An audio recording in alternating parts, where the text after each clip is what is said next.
DF block element नामक chapter पढ़ने के बाद हम एक नए चैप्टर को पढ़ेंगे जिसका नाम है एल्कोहल, फिनॉल तथा ईथर। एल्कोहल, फिनॉल तथा ईथर में 3 प्रकार के कंपाउंड हमें मिलेंगे। पहले एल्कोहल मिलेंगे, ये पहले प्रकार का कंपाउंड हो गया। दूसरे प्रकार का कंपाउंड हो गया फिनॉल, और तीसरे प्रकार के कंपाउंड हो गए ईथर। हमें इन 3 प्रकार के कंपाउंड के विषय में जितनी भी ज़्यादा से ज़्यादा जानकारी होगी हमें इकट्ठा करनी है, उसे तैयार करना है।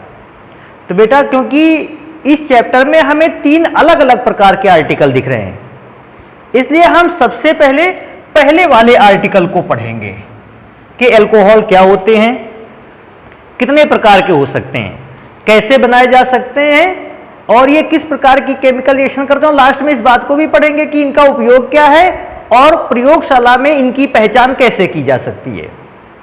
तो सबसे पहले मैं काम करूंगा कि हम सबसे पहले पढ़ें एल्कोहल होते क्या है, आखिर एल्कोहल की पहचान क्या है, बनाए कैसे जाते हैं। तो सबसे पहले हम बात करेंगे एल्कोहल की।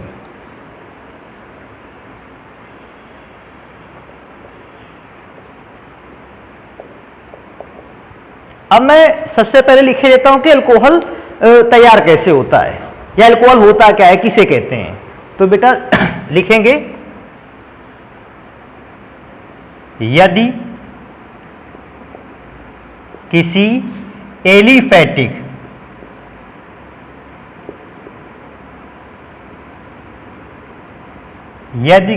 एलिफैटिक हाइड्रोकार्बन से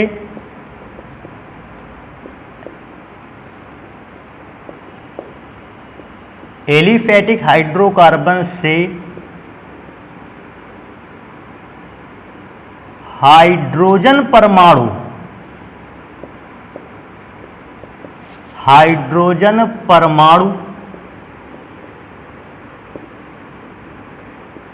को विस्थापित कर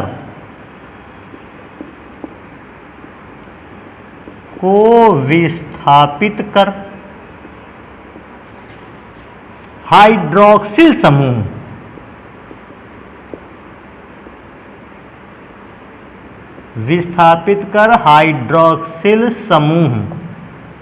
अब बेटा हाइड्रोक्सिल समूह को कैसे लिखते हैं? हाइड्रोक्सिल समूह को लिखते हैं सिंगल बॉन्ड OH। तो बोलता है यदि किसी भी एलिफैटिक हाइड्रोकार्बन आपके पास है, अगर उस एलिफैटिक हाइड्रोकार्बन से मैं हाइड्रोजन परमाणु को क्या कर देता हूं, विस्थापित कर देता हूं, हटा देता हूं, और उस हाइड्रोजन परमाणु को हटाने पर जो खाली स्थान बचा, अगर मैं वहां हाइड्रोक्सिल समूह को रख देने पर जिन यौगिकों का निर्माण होता है, जिन यौगिकों का निर्माण होता है, एल्कोहल कहलाते हैं।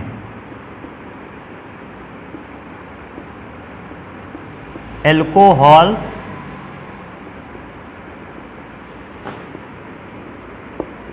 कहलाते हैं। बड़ा सिंपल सा मेथड है बेटा, आपको करना है क्या, आपके पास कोई एलिफैटिक हाइड्रोकार्बन होगा। हाइड्रोकार्बन कंपाउंड क्या होता है? हाइड्रोकार्बन कंपाउंड वे होते हैं जो कार्बन और हाइड्रोजन के द्वारा बनाए जाते हैं। कार्बन और हाइड्रोजन से मिलकर बने कंपाउंड्स को हम कहते हैं हाइड्रोकार्बन कंपाउंड। आपके पास कोई एलिफैटिक हाइड्रोकार्बन कंपाउंड है, उसमें से आपने हाइड्रोजन को हटाया, और हाइड्रोजन को जैसे ही हटाया उस हाइड्रोजन के स्थान पर आपने एक हाइड्रोक्सिल ग्रुप रख दिया। जैसे ही हाइड्रोक्सिल ग्रुप रखा, हाइड्रोक्सिल ग्रुप रखने पर जिस भी यौगिक का निर्माण हुआ, जो भी वो नया यौगिक तैयार हुआ, उसे हम क्या कहते हैं? एल्कोहल। अब एल्कोहल में एक बात और समझी जा सकती है यहां से कि अगर आप एक हाइड्रोजन एटम को हटाते हो, उसकी जगह पर एक हाइड्रोक्सिल ग्रुप रख सकते हो। कभी कभी क्या होता है कि हम एक से ज्यादा हाइड्रोजन एटम को भी हटाना चाहते हैं, हमें लगता है हम 2 हाइड्रोजन एटम हटा सकते हैं। तो बेटा ध्यान रखने वाली बात है, अगर आप जितने हाइड्रोजन एटम को हटाओगे, 2 हाइड्रोजन एटम को हटाओगे तो 2 हाइड्रोक्सिल ग्रुप लगेंगे, 3 हाइड्रोजन एटम को हटाओगे 3 हाइड्रोक्सिल ग्रुप लगेंगे, और अगर 4 हाइड्रोजन एटम को हटा देते हो 4 हाइड्रोक्सिल ग्रुप लगने वाले हैं। तो जितना हाइड्रोजन एटम हटेगा उतना ही हाइड्रोक्सिल ग्रुप लगेगा, और हाइड्रोक्सिल ग्रुप लगते ही हम जिस जैव यौगिक का निर्माण कर पाएंगे उसे कहेंगे अल्कोहल। तो मैं कुछ बताता भी हूं, एक आधे हम एग्जाम्पल भी देखते हैं कि कैसे अल्कोहल बनाया जा सकता है, क्योंकि डिफिनीशन में तो हमने लिख लिया, लेकिन अब हम एग्जाम्पल उसका चेक करते हैं। तो बेटा मेरे पास एक एलिफेटिक हाइड्रोकार्बन एटम है, हाइड्रोकार्बन है CH4। बेटा इस CH4 को हम मेथेन भी कहते हैं।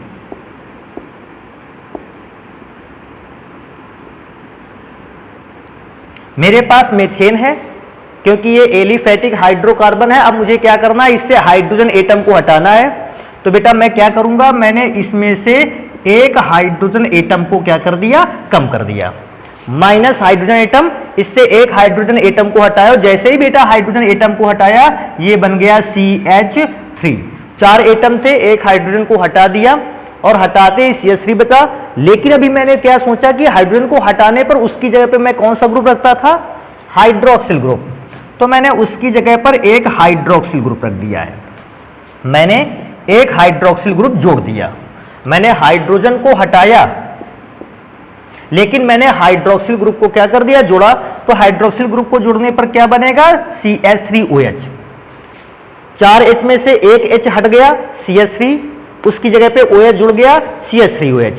बेटा बनने वाला जो कंपाउंड है ये एल्कोहल है, और ऐसे कंपाउंड को हम मेथिल एल्कोहल कहते हैं। मेथिल एल्कोहल, इसे मेथिल एल्कोहल के नाम से जाना जाता है। एक और इसका नाम है मेथेनॉल, इसे मेथनॉल भी कहते हैं। तो एल्कोहल बनाना बड़ा आसान रहा। मेरे पास एलिफेटिक हाइड्रोकार्बन रहा, मैंने हाइड्रोजन को लेस किया, कम किया, उसकी जगह पे हाइड्रोक्सिल ग्रुप को जोड़ दिया, और जैसे जुड़ा मुझे एक प्रकार का एल्कोहल मिल गया। अगर मैं सेकंड एग्जांपल इसी चीज का देखता हूं तो मेरे पास एक और हाइड्रोकार्बन है बेटा जिसे एथेन कहते हैं। CH3 single bond CH3 formula होता है।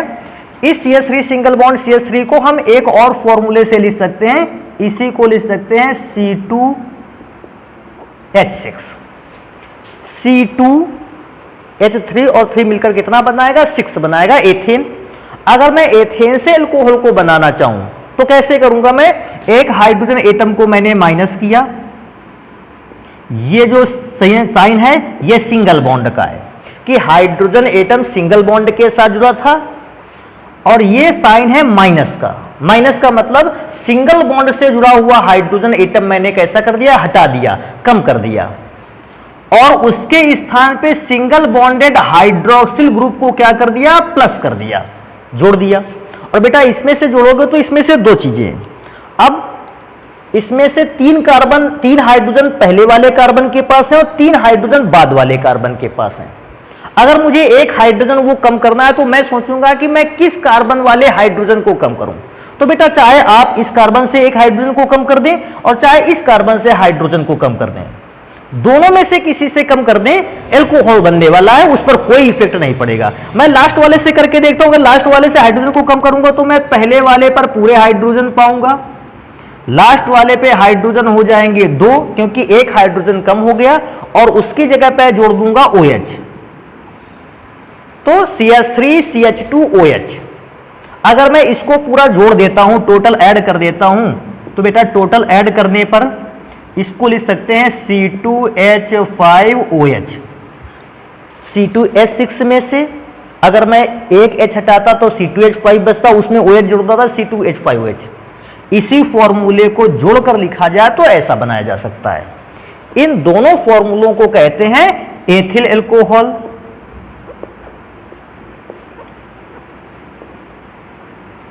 और इसका एक और नाम है एथेनॉल, एथिल एल्कोहल या एथेनॉल। अब मैं एक बात करना चाहूंगा सबसे पहले कि आखिर हम ये कैसे जाने कि एक हाइड्रोजन हटा उसकी जगह पे OH लग गया। क्या एक से ज्यादा OH नहीं लग सकते एक हाइड्रोजन को हटाने पर, या ऐसा भी हो सकता है कि हम हाइड्रोजन 2 हटाएं, हाइड्रोक्सिल ग्रुप 1 लगाएं। इस बात को समझते हैं एक फिगर से जस्ट बगल में। बेटा मेथेन के अगर फॉर्मूले को मैं बनाऊं, स्ट्रक्चर फॉर्मूले को, तो मेथेन का स्ट्रक्चर फॉर्मूला लगभग सभी ने पढ़ रखा होगा फर्स्ट ईयर क्लास पर। यह फॉर्मूला होता है मीथेन में से कार्बन की वैलेंसी 4 होती है और प्रत्येक कार्बन एटम जो है वो अपनी वैलेंसी को संतुष्ट करने के लिए एक एक हाइड्रोजन एटम से सिंगल बॉन्ड के थ्रू जुड़ा रहता है। अब हुआ क्या, जब मुझे एल्कोहल बनाना था मैंने इसमें से एक हाइड्रोजन एटम को क्या कर दिया, कम कर दिया। अब जब मैंने एक हाइड्रोजन एटम को कम किया तो कार्बन की एक वैलेंसी फ्री हो गई। अब कार्बन की वैलेंसी कितनी बची, 3। लेकिन वास्तविकता में कार्बन तब स्टेबल रहता है जब वो टेट्रावैलेंट फॉर्म में होता है, अर्थात उसकी वैलेंसी 4 होती है। तो उसकी वैलेंसी को 4 बनाए रखने के लिए मैंने क्या किया, उसकी जगह पे हाइड्रोक्सिल ग्रुप जोड़ दिया। अभी सोचने वाली बात है, अगर मेरे पास 2 हाइड्रोक्सिल ग्रुप होते तो क्या एक हाइड्रोक्सिल ग्रुप जोड़ने के बाद अब हाइड्रोक्सिल ग्रुप की जरूरत पड़ी, बचती? तो बेटा इसका जवाब है अब कोई जरूरत नहीं पड़ती। क्यों? क्योंकि कार्बन को 4 बॉन्ड बनाने थे, वो एक ही हाइड्रोक्सिल ग्रुप से 4 बॉन्ड उसके कंप्लीट हो गए, इसलिए अब मुझे किसी अतिरिक्त हाइड्रोक्सिल ग्रुप की जरूरत नहीं है। इस फॉर्मूले पर मैंने एक चीज को देखा कि एक हाइड्रोजन एटम हटा, केवल एक वैलेंसी खाली हुई, और एक वैलेंसी केवल खाली होने के कारण केवल एक ही हाइड्रोक्सिल ग्रुप लग सकता है। ऐसा कभी नहीं हो सकता है कि हाइड्रोजन 1 हटे और हाइड्रोक्सिल ग्रुप 2 लगे, क्योंकि अब आप इस बात को समझ गए हो। आप क्या बताओगे कि जब एक हाइड्रोजन एटम हटता है किसी एल्केन से या किसी एलिफैटिक हाइड्रोकार्बन से, एक वैलेंसी कम होती है, और जब एक वैलेंसी कम होती है तो उस वैलेंसी को फिल करने के लिए केवल एक ही हाइड्रोक्सिल ग्रुप की जरूरत पड़ती है, एक ही केवल हाइड्रोक्सिल समूह जो है वो जरूरत पड़ती है। अब अगर बात आती है, अगर कहीं किसी फॉर्मूले से 2 हाइड्रोजन एटम हटा दिए जाते तो 2 हाइड्रोजन एटम हटा देते तो 2 वैलेंसी खाली होती। अगर 2 वैलेंसी खाली हो जाती, ऐसी सिचुएशन पर बेटा एक नई चीज निकल के आती कि 2 वैलेंसी खाली है तो फिर मुझे 2 हाइड्रोक्सिल ग्रुप चाहिए। पहला हाइड्रोक्सिल ग्रुप पहली वैलेंसी को पूरा करता और दूसरा हाइड्रोक्सिल ग्रुप दूसरी वैलेंसी को पूरा करता। जैसे मेरे पास एक एग्जाम्पल है, मेरे पास कैसा एग्जाम्पल है, मेरे पास एक फॉर्मूला था एथेन का।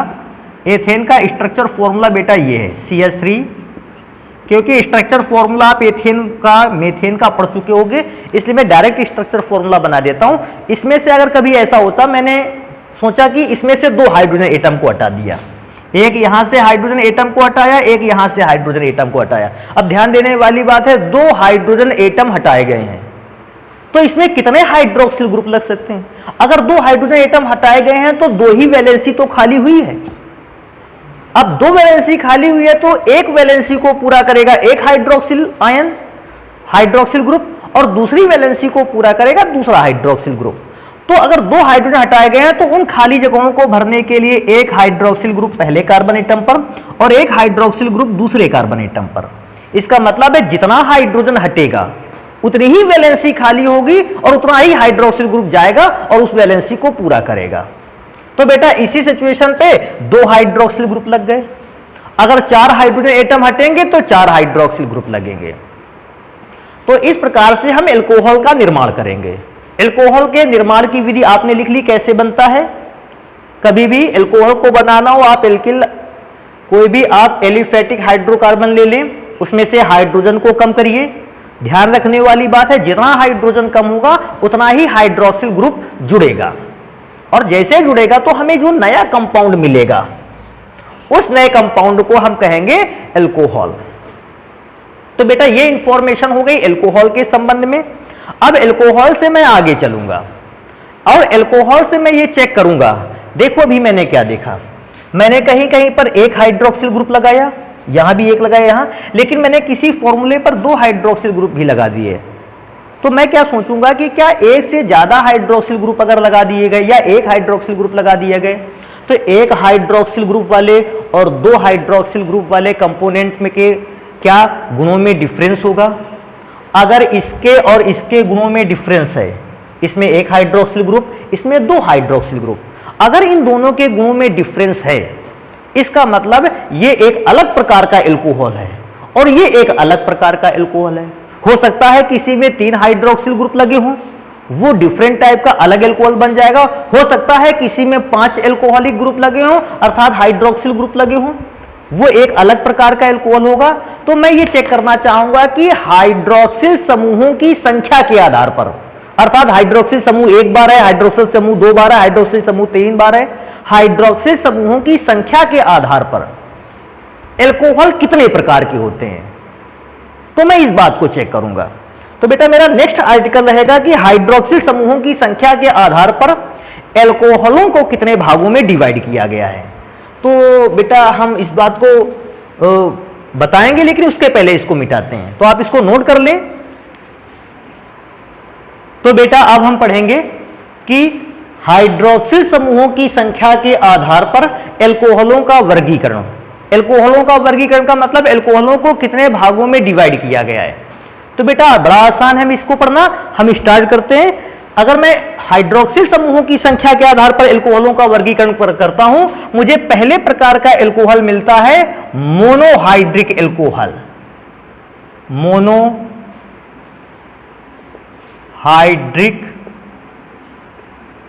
एल्कोहल।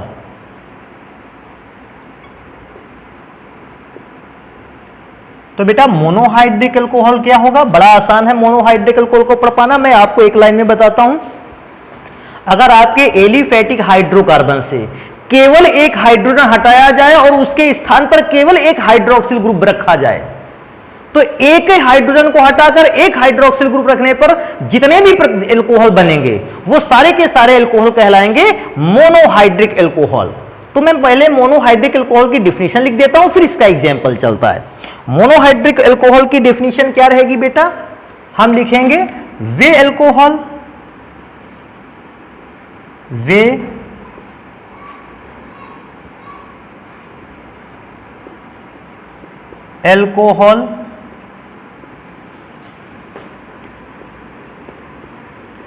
जिनका निर्माण तब होता है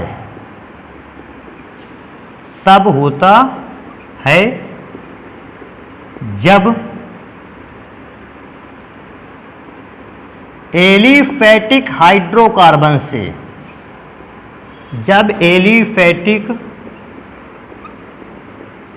हाइड्रोकार्बन से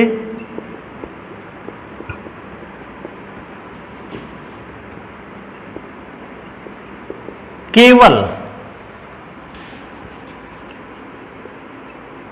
एक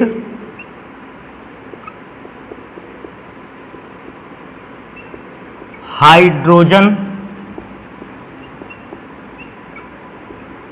परमाणु को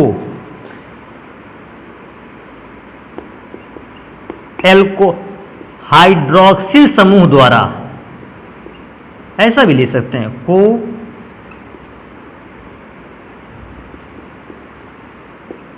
एक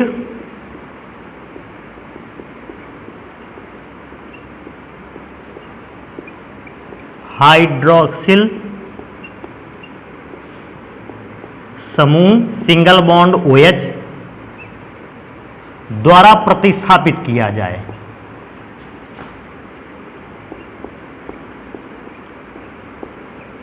प्रतिस्थापित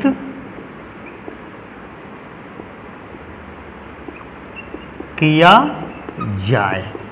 तो बेटा अगर बात आएगी कभी ऐसा कि मोनोहाइड्रिक एल्कोहल क्या होते हैं, मैं पढ़ूंगा कि वे एल्कोहल जिनका निर्माण तब होता है, अर्थात ये एल्कोहल तब बनाए जा सकते हैं जब आपके पास एलिफेटिक हाइड्रोकार्बन से आप केवल एक हाइड्रोजन एटम को हटाते हैं और उस हटे हुए हाइड्रोजन एटम की जगह पर केवल एक हाइड्रोक्सिल ग्रुप लगाते हैं, बनने वाला जो एल्कोहल होता है मोनोहाइड्रिक एल्कोहल कहलाता है। जैसे अगर मैं एग्जांपल इसका लिखता हूं मोनोहाइड्रिक एल्कोहल का, तो बेटा मोनोहाइड्रिक एल्कोहल के बहुत सारे एग्जांपल हैं। CH3OH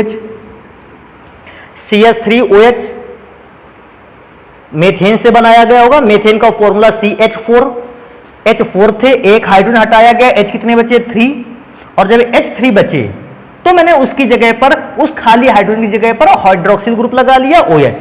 this is methyl alcohol. आगे मैं चलता हूं, एक फॉर्मूला होता है एथेन का C2H6।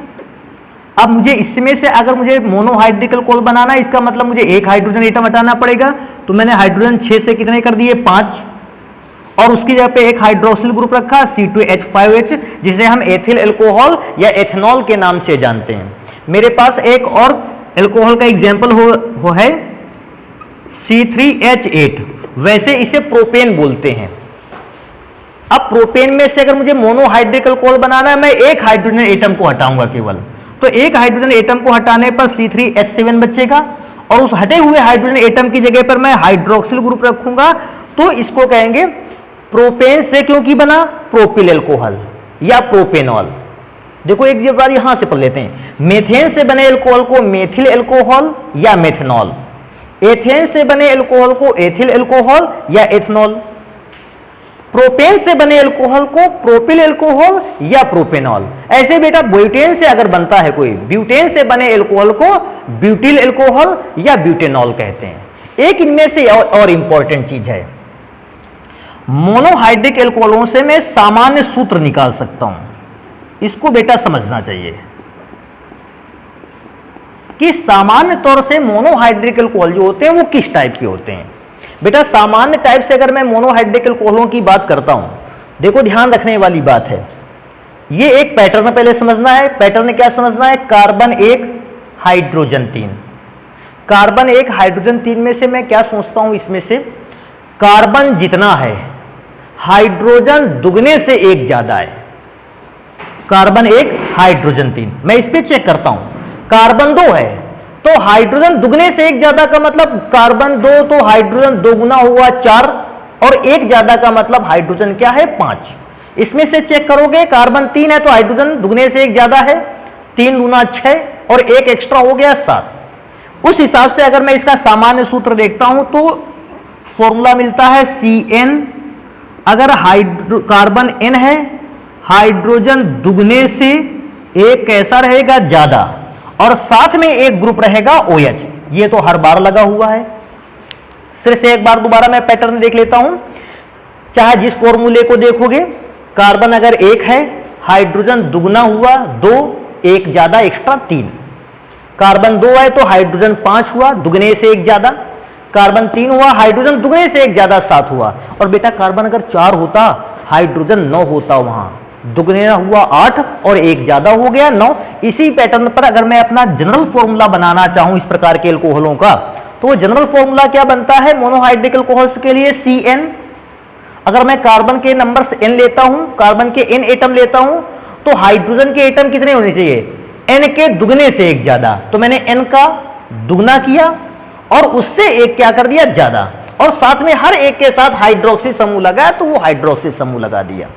बेटा इसी फॉर्मूले को शॉर्ट फॉर्म में एक प्रकार से और लिखा जा सकता है, मैं लिखे देता हूं, या इसी फॉर्मूले को, ये जो CnH2n+1 है, ये वाला जो हिस्सा है बेटा, इस वाले हिस्से को हम R से लिखते हैं, R, और बेटा साथ में क्या लगा हुआ है OH। आप इसको ऐसे भी लिख सकते हो, R सिंगल बॉन्ड OH, उसमें भी कोई प्रॉब्लम नहीं, R सिंगल बॉन्ड OH भी लिखा जाता है। क्यों, क्योंकि OH ग्रुप जो होता है वो एल्किल ग्रुप से एक सिंगल बॉन्ड के थ्रू जुड़ा होता है। अब बेटा मैं क्या सोचता हूं, जो ये फॉर्मूला अलग टाइप का है, जिस जो चेंज होने वाला है, ये फॉर्मूला, ये फॉर्मूला जिसे मैंने R से लिखा है, इसे कहते क्या है, तो बेटा इसका नाम है, आप ध्यान, चाहे इसकी बात करें चाहे इसकी बात करें, इन दोनों को एक नाम देते हैं एल्किल ग्रुप। इसे एल्किल ग्रुप या एल्किल समूह भी कहते हैं, एल्किल समूह। तो आप ध्यान रखोगे एल्किल ग्रुप क्या होता है, एल्किल ग्रुप होता है केवल इतना, CnH2n+1। अगर कभी आपसे पूछेगा एल्किल ग्रुप क्या है, बताओगे CnH2n+1। और बेटा अगर आप एल्किल ग्रुप के फॉर्मूले को पढ़ना अगर आप कठिन समझते हैं, कोई भी दिक्कत नहीं, आप इस फॉर्मूले में n का मान 1 रख लेना, 2 रख लेना, 3 रख लेना, 4 रख लेना, 5 रख लेना, डिफरेंट फॉर्मूले आते रहेंगे जो एल्किल ग्रुप के होंगे। या फिर आपको इतना आसान सा चीज है, आप उस फॉर्मूले को नहीं भी पढ़ पाते हो, आप इसको ऐसे याद रखोगे, मुझे कार्बन जितना लिखना है हाइड्रोजन दुगने से एक ज्यादा लिख दूंगा, एल्किल ग्रुप हो गया। तो एल्किल ग्रुप रखने के लिए, बनाने के लिए क्या करना है, कार्बन लेना है, और जितना कार्बन लेना चाहें आप उसमें से हाइड्रोजन को कैसे रखें, दुगने से एक ज्यादा रख लें, दोगुना करिए आप कार्बन के नंबर्स का, और एक एक्स्ट्रा और आप ऐड कर दीजिए, हो गया एल्किल ग्रुप। तो इस प्रकार से प्राथमिक एल्कोहलों का निर्माण होता है। मैंने इनके नाम इसलिए नहीं लिखे, जनरली है, सबको आने चाहिए। मेथिल एल्कोहल या मेथनॉल, कार्बन 2 है एथिल एल्कोहल या एथनॉल, कार्बन 3 है प्रोपिल एल्कोहल या प्रोपेनॉल, 4 होता ब्यूटिल एल्कोहल या ब्यूटेनॉल, 5 होता पेंटिल एल्कोहल या पेंटेनॉल। अब मैं नेक्स्ट चलूंगा कि मोनोहाइड्रिक एल्कोहल तो मैं समझ गया कि केवल एक बार हाइड्रोक्सिल ग्रुप लगा होना चाहिए। अब मैं बात करूंगा कि डाइहाइड्रिक एल्कोहल क्या होते हैं, तो मैं सेकंड नंबर पर लिखूंगा डाई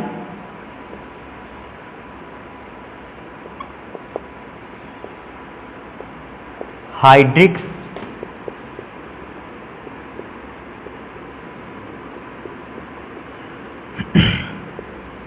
ये बेटा हो गया डाइहाइड्रिक एल्कोहल। डाइहाइड्रिक एल्कोहल बिल्कुल आसान है। डाइहाइड्रिक एल्कोहल तो तब बनते हैं जब आप एलिफैटिक हाइड्रोकार्बन से 2 हाइड्रोजन एटम हटाते हो और उन 2 हाइड्रोजन एटम को हटाकर उनके स्थान पर आप 2 हाइड्रोक्सिल ग्रुप लगा देते हो। तो मैं इस बात को लिखता हूं वहां पर कि डाइहाइड्रिक एल्कोहल कैसे बनते हैं।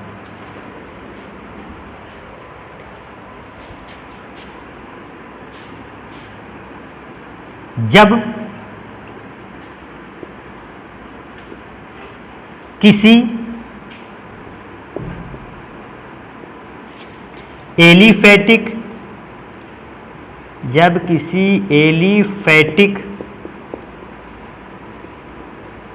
हाइड्रोकार्बन से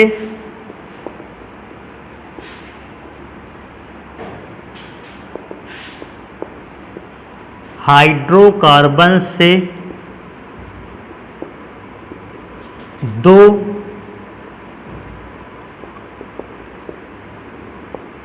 हाइड्रोजन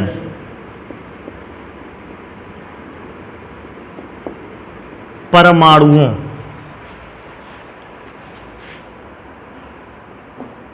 को विस्थापित कर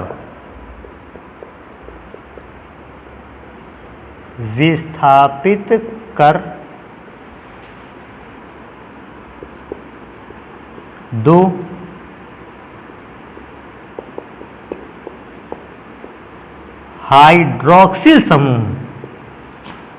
हाइड्रोक्सिल समूह रख दें तो डाई हाइड्रिक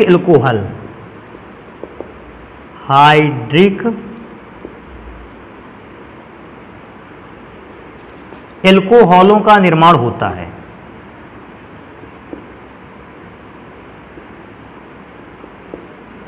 हॉलों का निर्माण होता है। तो डाइहाइड्रिक एल्कोहलों का निर्माण बड़ा आसान है।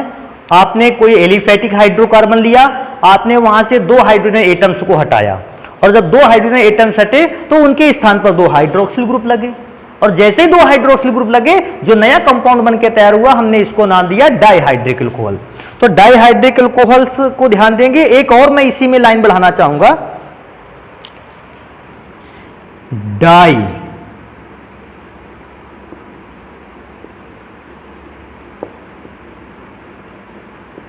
हाइड्रिक एल्कोहलों को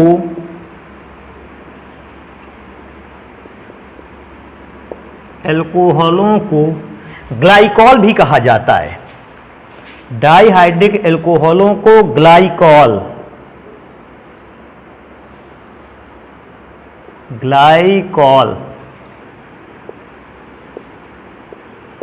भी कहा जाता है। क्या तो अगर कोई डाइहाइड्रिक एल्कोहल मिलता है हम उसे ग्लाइकॉल भी कहते हैं। कैसे ग्लाइकॉल कहते हैं, पहले फॉर्मूला चेक करते हैं।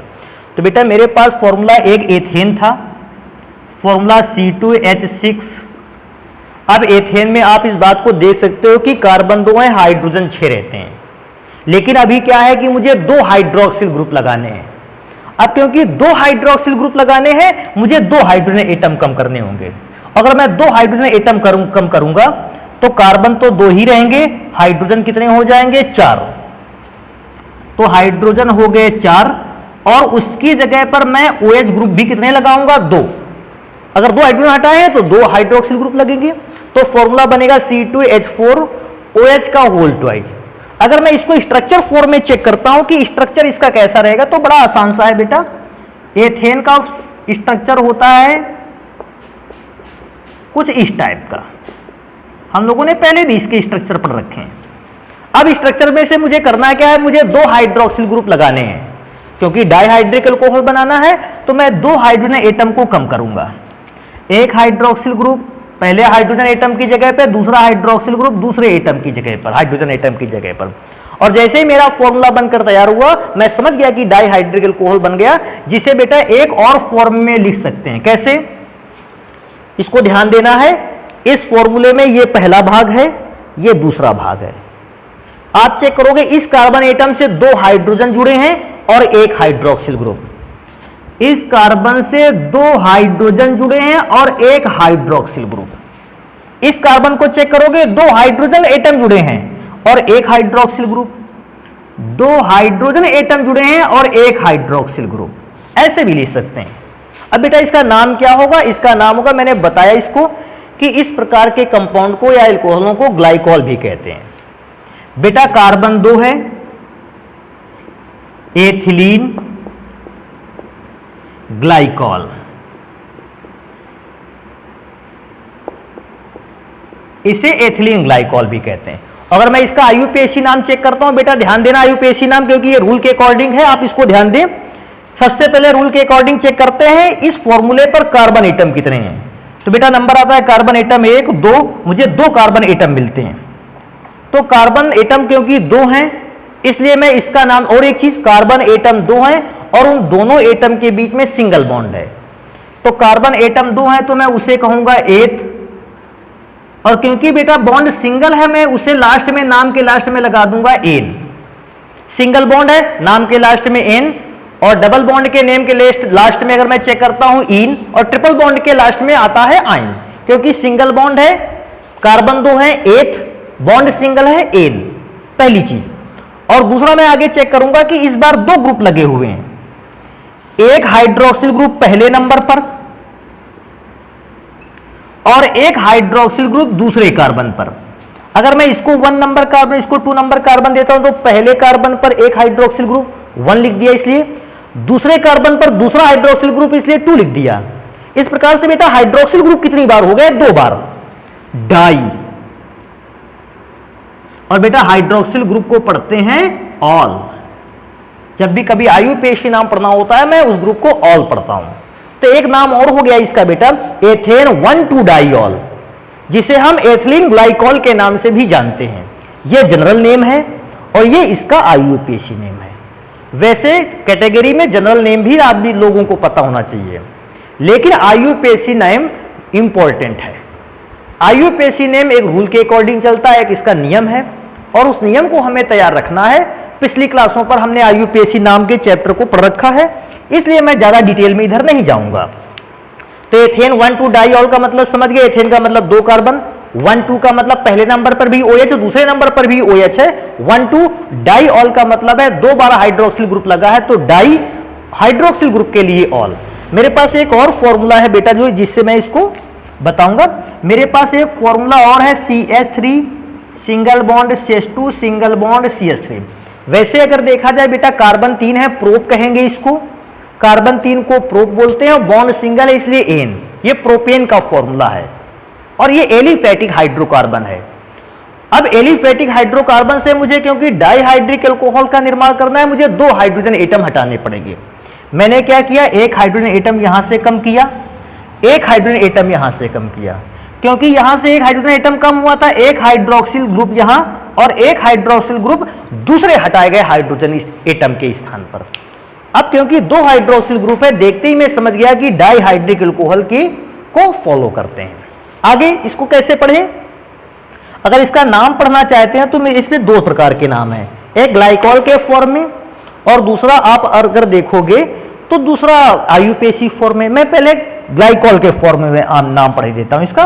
ग्लाइकॉल के फॉर्म में अगर इसका नेम देखेंगे तो बेटा कार्बन 3 है, इसलिए प्रोपिलीन, कार्बन 3 को प्रोपिलीन और बेटा नाम के लास्ट में लगा देना है ग्लाइकॉल। तो बेटा ये प्रोपिलीन ग्लाइकॉल का फॉर्मूला हो गया। अभी आगे चेक करेंगे, इसमें से आगे निकलेंगे तो और आगे अगर पढ़े हम तो बेटा आयुपेशी नाम आता। आयुपेशी नाम में सबसे पहले चेक करो कार्बन कितने हैं, 3। ये पहला कार्बन, ये दूसरा कार्बन और ये तीसरा कार्बन। तो कार्बन 3 है, इसलिए मैं इसका नाम दूंगा प्रोपेन। प्रोपेन। अच्छा, प्रोपेन को मैंने लास्ट खत्म कैसे किया, प्रोपेन एन से, क्यों, सिंगल बॉन्ड बना था। कार्बन कार्बन के बीच में यहां भी सिंगल बॉन्ड, यहां भी सिंगल बॉन्ड, एन लगेगा। अब मुझे चेक करना है हाइड्रोक्सिल ग्रुप कौन कौन से कार्बन पर था। तो बेटा हाइड्रोक्सिल ग्रुप पहले वाले कार्बन पर था, दूसरे वाले कार्बन पर हाइड्रोक्सिल ग्रुप था, तीसरे पे नहीं था, क्योंकि पहले और दूसरे पे था 1,2। कितनी बार था हाइड्रोक्सिल ग्रुप, 2 बार, इसलिए डाई। और बेटा OH ग्रुप को हम कहते हैं ऑल। ऑल का मतलब OH ग्रुप लगा हुआ है। तो इस प्रकार से बेटा डाइहाइड्रिक अल्कोहलों को मैंने बना लिया, मोनोहाइड्रिक अल्कोहलों को बना लिया। अभी 2 प्रकार के अल्कोहल और मेरे पास बचते हैं, ट्राइहाइड्रिक अल्कोहल और पॉलीहाइड्रिक अल्कोहल। तो मैं चेक करूंगा कि ट्राइहाइड्रिक अल्कोहल कौन कौन से हैं और पॉलीहाइड्रिक अल्कोहल कौन कौन से हैं। तो आप एक काम करो, इनको जल्दी से नोट करोगे। हम चल रहे हैं ट्राइहाइड्रिक अल्कोहल या पॉलीहाइड्रिक अल्कोहल की ओर। तो बेटा नेक्स्ट नंबर पे चलते हैं ट्राइहाइड्रिक अल्कोहल। अब आप समझ गए होंगे मोनोडाइहाइड्रिक अल्कोहल और डाइहाइड्रिक अल्कोहल से कि ट्राइहाइड्रिक अल्कोहल को बनाने के लिए आपने एलिफेटिक हाइड्रोकार्बन से 3 हाइड्रोजन एटम को हटाया और उसकी जगह पर 3 एल्कोहलिक समूह रख दिए। ट्राइहाइड्रिक अल्कोहल का निर्माण हुआ। मैंने वही लिखा है, वे अल्कोहल जिनका निर्माण तब होता है जब एलिफेटिक हाइड्रोकार्बन से 3 हाइड्रोजन परमाणुओं को हटाकर 3 हाइड्रोजन परमाणुओं को हटाकर उनके स्थान पर 3 हाइड्रोक्सिल समूह रख दिए जाते हैं। अगर बात आएगी बेटा इसके एग्जाम्पल की, तो एग्जाम्पल हम क्या पढ़ेंगे, हमारे पास कोई एक हाइड्रोकार्बन होगा एलिफेटिक, जैसे कि मेरे पास एक हाइड्रोकार्बन है CH3 single bond CH2 single bond CH3, जिसे हम प्रोपेन के नाम से जानते हैं। Carbon 3 prop single bond N. अब इसमें से मुझे क्या बनाना है, ट्राइहाइड्रिक अल्कोहल। आप खुद समझते हो कि आपको 3 हाइड्रोजन हटाने हैं। मैंने एक हाइड्रोजन एटम यहां से कम किया, 2, यहां पे 2 थे, 1 कम किया तो 1 ही बचा। यहां 3 थे, 1 कम किया, 2 बचे। तीनों से एक एक हाइड्रोजन एटम को कम किया तो इसकी जगह पर मुझे OH, इसकी जगह पर मुझे OH और इस जगह पर भी मुझे एक OH लगाना होगा। अगर मैं इस फॉर्मूले को चेक करूंगा, इस फॉर्मूले को क्या कहा जाए, तो बेटा इस फॉर्मूले को 2 नामों से जानते हैं। पहला बेटा इसका नाम है ग्लिसरॉल। ग्लिसरॉल जिसे बेटा हम ग्लिसरीन के नाम से भी जानते हैं। मार्केट में इसे ग्लिसरीन के नाम से बेचा जाता है। और बेटा अगर मैं IUPAC नेम को चेक करूंगा तो बेटा सबसे पहले आप चेक करो कार्बन कितने हैं, 3 कार्बन को आप नाम दोगे प्रोपेन। प्रोपेन में लास्ट में एन इसलिए लगाया, सिंगल बॉन्ड है। और आप चेक करोगे पहले नंबर के कार्बन पर भी OH, दूसरे नंबर पे कार्बन पे भी OH और तीसरे नंबर पर भी OH ग्रुप लगा हुआ है। इसका मतलब 1, 2, 3 तीनों पर, पहले नंबर के पर भी कार्बन पर हाइड्रोक्सिल ग्रुप, दूसरे नंबर पर भी हाइड्रोक्सिल ग्रुप, तीसरे नंबर के कार्बन पर भी हाइड्रोक्सिल ग्रुप। इस प्रकार से हाइड्रोक्सिल ग्रुप कितने हो गए, 3 ट्राई, और हाइड्रोक्सिल ग्रुप को लास्ट में क्या लिखते हैं, ऑल। तो बन गया एक फॉर्मूला प्रोपेन 1, 2, 3 ट्राई ऑल। ये इस फॉर्मूले का नाम हो गया। तो आपको 3 नाम पता है, आप किसी भी नाम का यूज कर सकते हैं और आपको लेकिन याद रखने हैं तीनों नाम। अब बेटा मैं लास्ट में चलूंगा कि पॉलीहाइड्रिक अल्कोहल क्या होते हैं। तो बेटा पॉलीहाइड्रिक अल्कोहल सेम चीज है, बशर्ते पॉलीहाइड्रिक अल्कोहल में से 3 से अधिक हाइड्रोजन एटम को आपको हटाना है और उसकी जगह पर 3 से अधिक, मतलब जैसे 3 से अधिक का मतलब मैंने 4 हाइड्रोजन अगर एटम हटाया तो 4 हाइड्रोक्सिल ग्रुप लगाऊंगा, 5 हाइड्रोजन एटम हटाया तो 5 हाइड्रोक्सिल ग्रुप लगाए जाएंगे। अगर 8 हाइड्रोजन एटम हटाए गए तो 8 हाइड्रोक्सिल ग्रुप लगाए जाएंगे। अभी मैं क्या सोचता हूं, मैं इसी से रिलेटेड एक एग्जांपल लेता हूं। मैंने पहले डिफिनेशन पढ़ देता हूं। कहता है जब किसी एलिफेटिक हाइड्रोकार्बन से 3 से अधिक हाइड्रोजन परमाणुओं को विस्थापित कर उतने ही हाइड्रोक्सिल ग्रुप रख दें तो पॉलीहाइड्रिक एल्कोहल का निर्माण होता है। 3 से अधिक का मतलब 4, 5, 6 जितने भी हटा सके आप हटा दें तो पॉलीहाइड्रिक एल्कोहल का निर्माण होता है। मैं एक एग्जांपल लिखूंगा जो काफी इंपॉर्टेंट भी है अपने यहां। बेटा मेरे पास एक कंपाउंड है CH3 single bond CH2 single bond CH2 single bond CH2 single bond CH2 single bond CH2 single bond CH3 1 2 3 4 5 6 3 3 6 carbon atom. अब इसको अगर देखा जाए हेक्सेन बोलते हैं, कार्बन 6 हेक्स बॉन्ड सिंगल है एन, हेक्सेन बोलते हैं। अब हेक्सेन के फॉर्मूले को मैंने चेक किया। अब मैं क्या करने वाला हूं, मैं सब में से एक एक हाइड्रोजन एटम को हटाने वाला हूं, क्योंकि मैं जो 3 से ज्यादा हाइड्रोजन हटाने, मैं 6 के हटा देता हूं हाइड्रोजन। इससे हाइड्रोजन कम करोगे 2, इसमें से एक बचा, इसमें से एक बचा, इसमें से एक बचा, इसमें भी एक, और लास्ट वाले पर तो 3 थे तो 2 बचे। और सब पे मुझे उन हाइड्रोजन हटे हुए हाइड्रोजन एटम की जगह पर हाइड्रोक्सिल ग्रुप अटैच करने होंगे। ये हाइड्रोक्सिल ग्रुप आप ऊपर के लिए भी अटैच कर सकते हो, जरूरी नहीं कि नीचे के लिए अटैच करो, कहीं पर भी, लेकिन 2 बार मत करना। तो ये हाइड्रोक्सिल ग्रुप मैंने लगाते हुए फॉर्मूले को बनाया। एक तो सबसे पहले इसका एक व्यापारिक नाम भी है इस लिखे हुए केमिकल का। व्यापारिक नाम अगर मैं इसका देखता हूं, इसका नाम है सॉर्बिटॉल।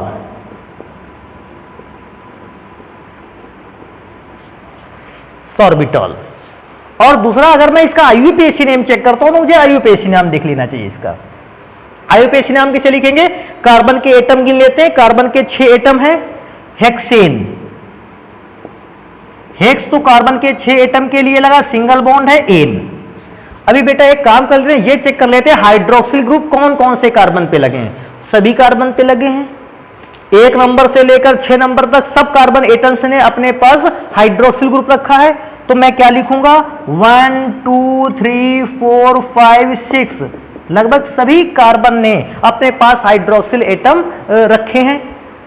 और हाइड्रोक्सिल एटम क्योंकि 3 से ज्यादा बार है पॉलीऑल, 3 से ज्यादा के लिए पॉली, और नाम के लास्ट में लगाएंगे ऑल।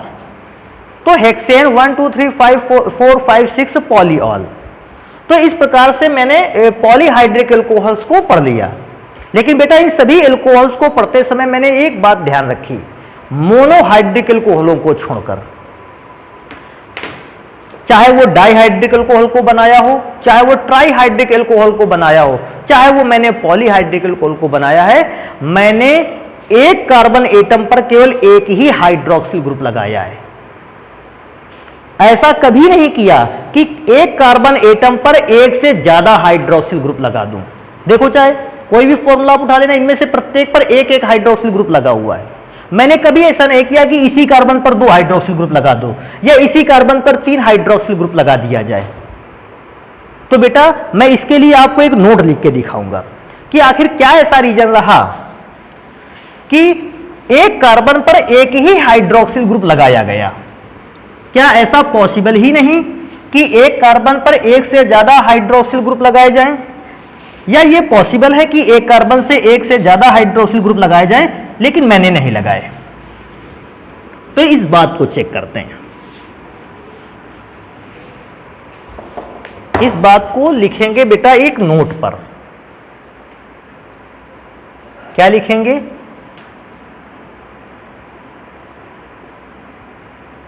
एक कार्बन परमाणु पर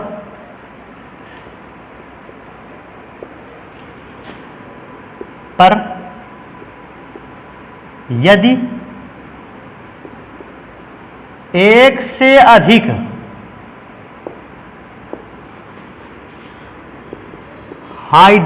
हाइड्रोक्सिल समूहों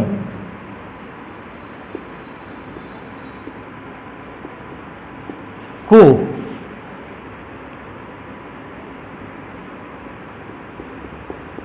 लगा दिया जाए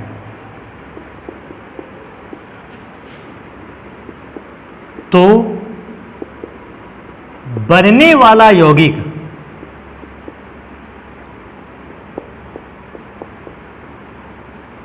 तो जो यौगिक बनता है अस्थायी होता है।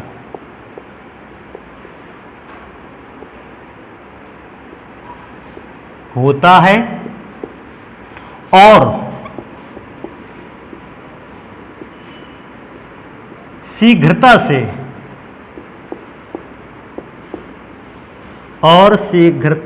से अपघटित होते हुए या डिकम्पोज होते हुए अपघटित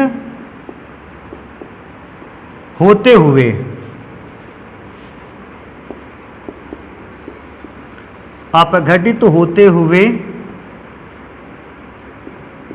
जल के अणुओं को अलग कर देता है। और बेटा इंपॉर्टेंट चीज है, अगर ये जल के अणुओं को अलग कर देगा तो क्या बनेगा भाई? अगर मैंने एक से ज्यादा हाइड्रोक्सिल ग्रुप लगा दिए, ये कंपाउंड स्थायी नहीं होगा, मैंने माना। ये डिकम्पोज हुआ, वह भी मैंने माना। तो डिकम्पोज होने के बाद, अपघटित होने के बाद कौन से कंपाउंड बनाएगा? तो मैं इस बात को लिखूंगा, अपघटन के पश्चात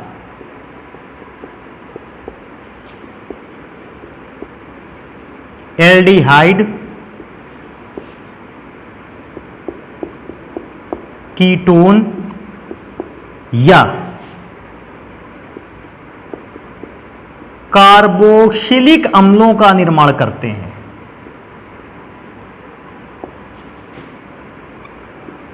अम्ल बनते हैं।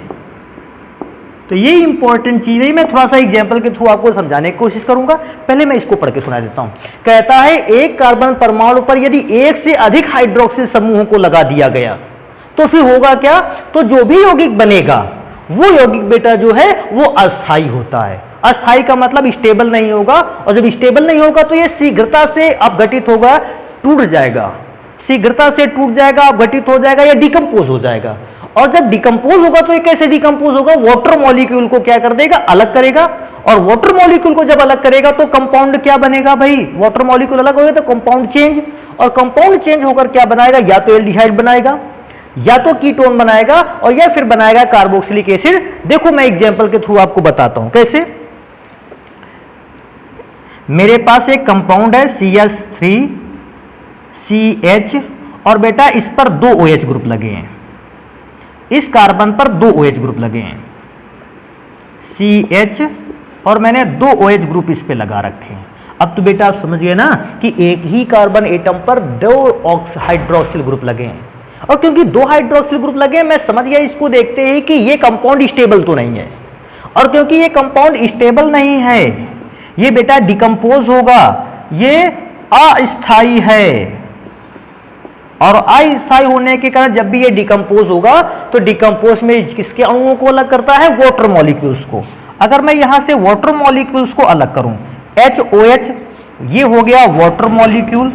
अगर मैं यहां से वाटर मॉलिक्यूल को अलग करता हूं, बचता क्या है?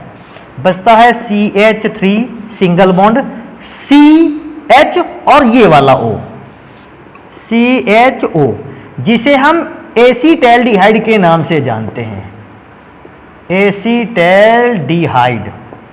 तो बेटा ये तो एल्डिहाइड ग्रुप का मेंबर है।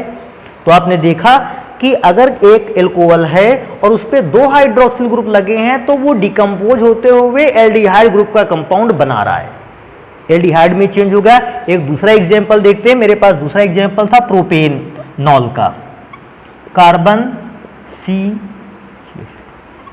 अब मेरे पास क्या था? मैंने इस कार्बन पर, बीच वाले कार्बन पर 2 हाइड्रोक्सिल ग्रुप लगा दिए हैं। मैंने चेक किया इस कार्बन पर तो कोई हाइड्रोक्सिल ग्रुप नहीं, इस पे भी कोई हाइड्रोक्सिल ग्रुप नहीं, लेकिन इस बीच वाले कार्बन पर 2 हाइड्रोक्सिल ग्रुप हैं। मैं इसको देखते ही समझ गया कि ये कंपाउंड स्टेबल नहीं है, स्थायी नहीं है। और क्योंकि कंपाउंड स्थायी नहीं है, मैं इसको यहां लिखे देता हूं अस्थायी। और ये जब भी ब्रेक होगा, डिकम्पोज होगा, ये वाटर मॉलिक्यूल को अलग करेगा। बेटा वाटर मॉलिक्यूल को कैसे अलग करेगा? मैं इसको थोड़ा सा अच्छा लिखता हूं, HOH को लेके अलग हो जाएगा। अगर HOH को लेके अलग हो रहा है, वाटर बना रहा है, तो बचता क्या है? CH3CO और CH3, CH3CO और CH3, और CH3CO CH3 को मैं कहता हूं एसीटोन। ये कीटोन ग्रुप का सदस्य है, इसका एक और नाम है प्रोपेनोन। तो इसका मतलब है मैंने एक प्रकार के अल्कोहल को जब डिकम्पोज करते हुए देखा, एल्डिहाइड बना। दूसरे टाइप के केमिकल अल्कोहल को अगर मैंने डिकम्पोज किया तो मुझे कीटोन ग्रुप का सदस्य मिलता है। एक और मैं एग्जांपल बताना चाहूंगा इसी में से, लास्ट एग्जांपल। क्या एग्जांपल है कि मेरे पास एक अल्कोहल है जिसमें से 3 हाइड्रोक्सिल ग्रुप लगा दिए गए, और देखो 3 हाइड्रोक्सिल ग्रुप लगाए तो कार्बन की वैलेंसी बैलेंस है, पहली वैलेंसी, दूसरी, तीसरी, चौथी कार्बन की वैलेंसी बैलेंस है।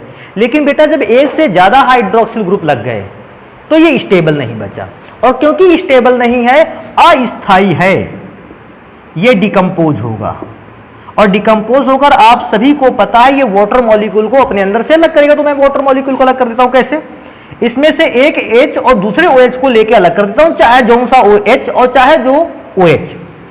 तो मैं ऐसा कर देता हूं ऐसे, अगर H OH को लेकर अलग होगा, वाटर मॉलिक्यूल अलग, मैं देखता हूं बचता कौन है, CH3 C, और मैं क्या चेक करता हूं, H OH को लेकर अलग हुआ, ये एक O बचा, ये एक O यहां बचा और H बचा, अर्थात डबल O और H।